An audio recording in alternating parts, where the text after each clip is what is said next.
Mirë se vini në kanalin ton, mos harroni të bëni subscribe dhe të klikoni si përzieles për të marrë njoftimet më të reja.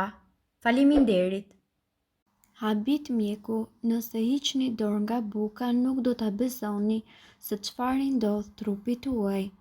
Ndoshta ke një bark kokë fort që nuk bie me asnjë lloj diete ose më keq akoma, ka një rritje të ngadaltë.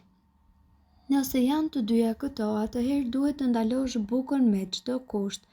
Gluteni, proteina e cila gjendet tek buka, është përgjegjëse për dhimbjet e kyçeve, por edhe shqetësime të tjera të përditshme që njerëzit kanë filluar të quajnë normale.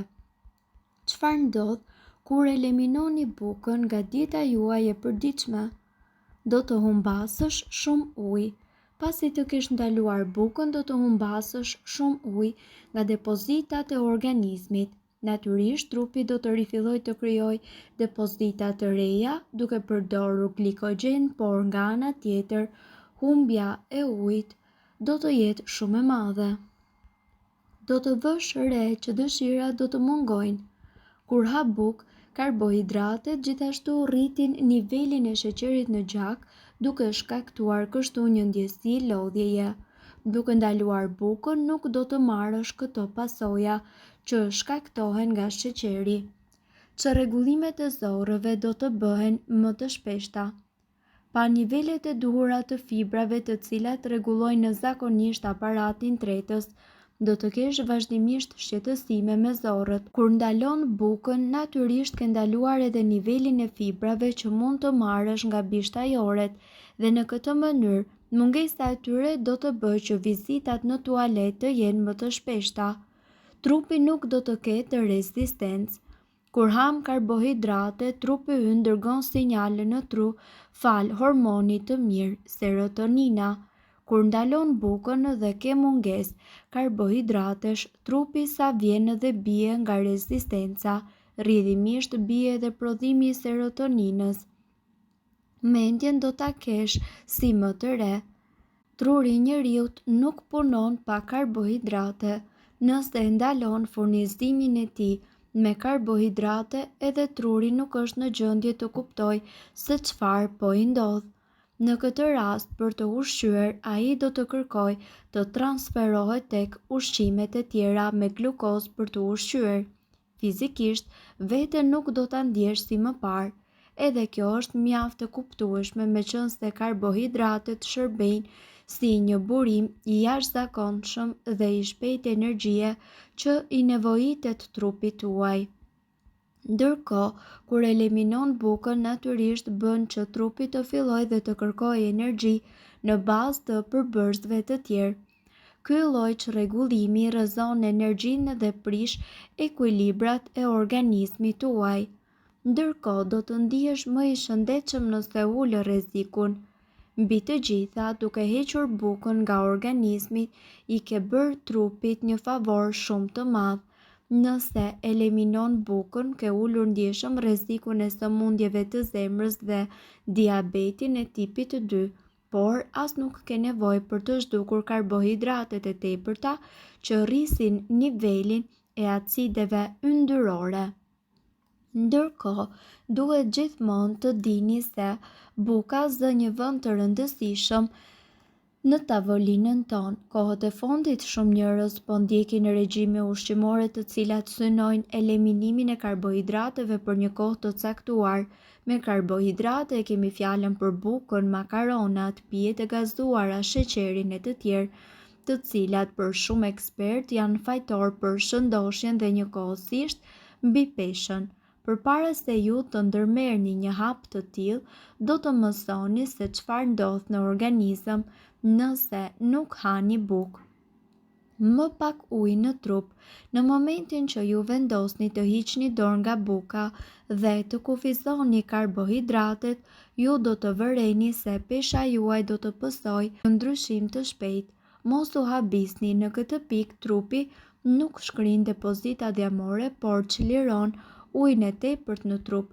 Konsumimi i karbohidrateve gjithashtu shoqërohet edhe me një akumulim të tepërt të ujit në organizëm, që shkakton edhe një fryrje të madhe. Mungesë energjie. Karbohidratet janë gjithashtu burimi kryesor i energjisë për trurin.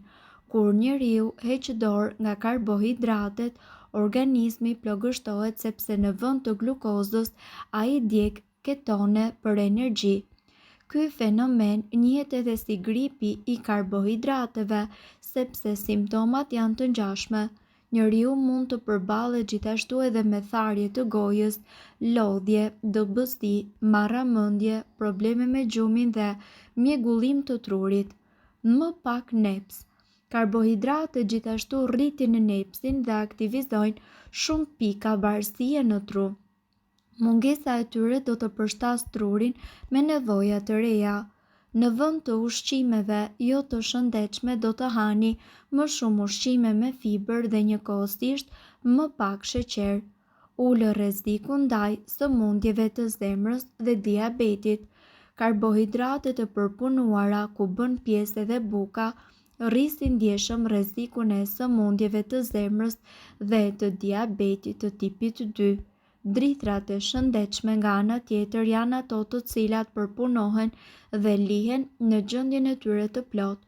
Këto dritra ulin kolesterolin dhe gjithashtu ulin rrezikun e sëmundjeve të zemrës, ishemisë, mbi peshës dhe njëkohësisht diabetit të tipit 2. Më pak energji. Siç e tham, karbohidratet janë një burim kryesor i energjisë në organizëm. Në mungesë të tyre, trupi është i plogësht dhe ka më pak energji. Kjo mund të zgjidhet duke konsumuar dritra të plota të cilat janë një burim i shkëlqyer i hekurit, magnezit dhe gjithashtu vitaminave B. Problemet me tretjen. Konstipacioni është një efekt ansor i heqjes dorë nga buka dhe karbohidrateve në përgjithësi. Sistemi të tretës i duhet pak kohë që të përshtatet me këtë regjim të ri, ndaj ekspertët rekomandojnë konsumin e sa më shumë proteinave, frutave dhe pirjes së ujit. Luhatje me humorin. Karbohidratet rrisin nivelin e serotoninës të çliruar në tru, ndaj në mungesë të tyre, njeriu duket më i acaruar dhe përballet me luhatje të humorit. Prandaj ekspertët sugjerojnë marrjen e suplementeve të magnezit dhe mineraleve të tjera të cilat janë po aq të rëndësishme për shëndetin. Të dhënat e Eurostat gjithashtu kanë treguar se shpenzimet e shqiptarëve për bukë dhe dritra janë shumë të larta në raport me të ardhurat e tyre. Një fet bukë normale konsiderohet si një racion, por jo çdo fet është e njëjtë me tjetrën.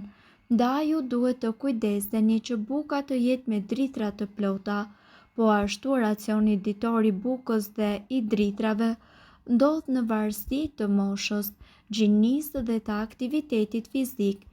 Ekspertët gjithashtu kanë treguar se të dhënat e grumbulluara kanë treguar se gratë nga mosha 19 deri në 50 vjeç duhet të konsumojnë 6 racione drithi në ditë.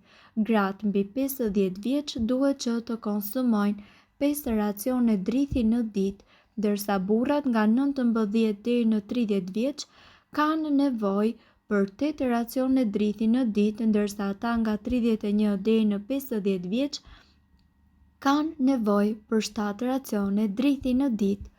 Burrat mbi të 50-ta duhet të konsumojnë 6 racione drithi në ditë. Fëmijët dhe adoleshentët kanë nevojë për më pak racione drithi në ditë.